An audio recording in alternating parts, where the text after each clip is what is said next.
Medieval Engineers is designed to deliver unlimited options when it comes to letting your creativity run wild.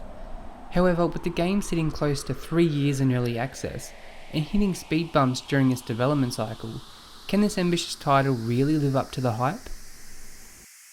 Hey guys, welcome back to another episode of What Happened To, a series where we take a look at some of the most anticipated Sandbox games and discuss the unique features, issues during development, and get an update on the current state of the game.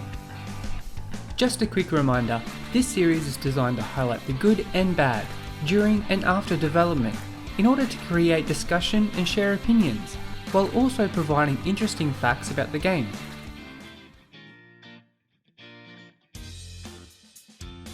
Medieval Engineers is an open-world sandbox game inspired by real medieval technology. It sets out to provide the tools to let players construct and maintain architectural works and mechanical equipment.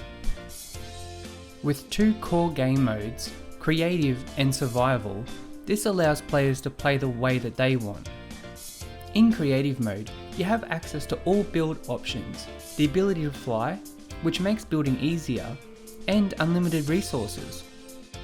Survival mode implements a sense of progression, and it's my personal favourite. Starting with nothing, it's up to the player to craft tools, gather resources to build structures. Health, stamina and hunger all play a part when trying to survive.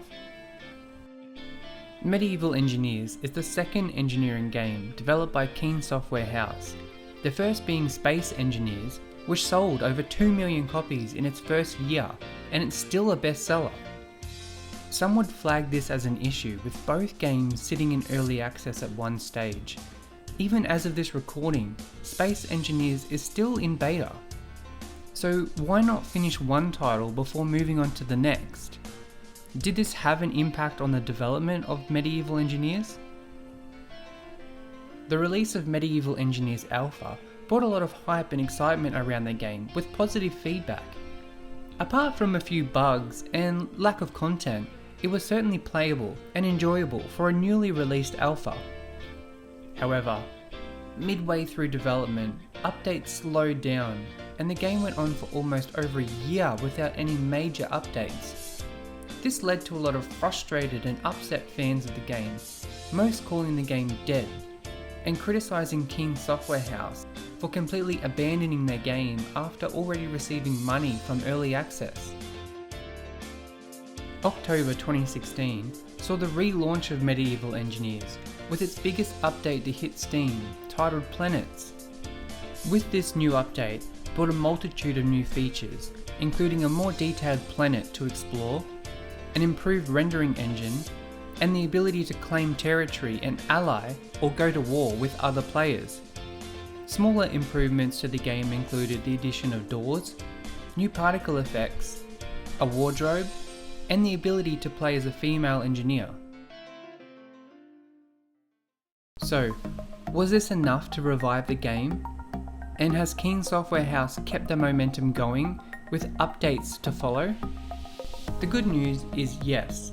I've tried it myself and had a lot of fun with the updates. It certainly improved the game a lot. Not to mention there's been an array of new updates since then, the most recent major update being 0.6. This added mechanical blocks, enhancing crafting and really adding to the core gameplay. It's great to see the game thriving again. I think the game still has a long way to go before we see it leave early access, but what Keen Software House have provided to the game so far has been very positive, and the game's success will really depend on if they can keep it going. What do you think about Medieval Engineers? Are you happy with the changes so far? And what's missing from the game that you want to see added? I hope you enjoyed this episode of What Happened To. Leave your comments below to join the discussion and share your thoughts of the game. Happy sandboxing, and I'll see you in the next video.